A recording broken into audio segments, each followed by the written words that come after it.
Hallo Spatz. Hä? Hast du dein Mikrofon noch? Ich hör dich nicht. Mein Mikro ist an, aber du musst die Lautsprecher an deinem Laptop anschalten.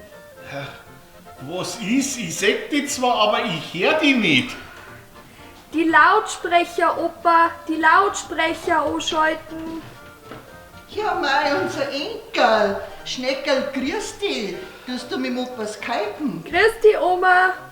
Irgendwas stimmt mit dem Computer nicht. Ich verstehe unser Spatzerl einfach nicht. Also mit dem Laptop stimmt alles. Aber du kannst dein Hörgerät einmal einschalten, dann darfst du das auch verstehen.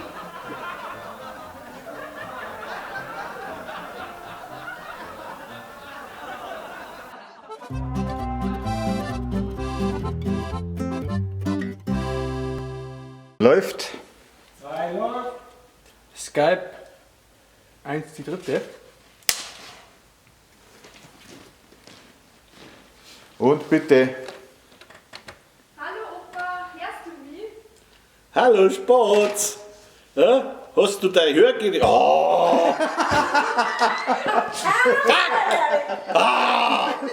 Das ist kein Leberkäse Ja, genug. ich bin Das ist auch schon wieder. Der kann sich auch nicht mehr konzentrieren. Ja, ich bin schon unter Du bist am Anfang schon gekommen, deswegen bin ich schon da, verstehst du? Oh, scheiße. Dreck, Dreck, Dreck, Dreck.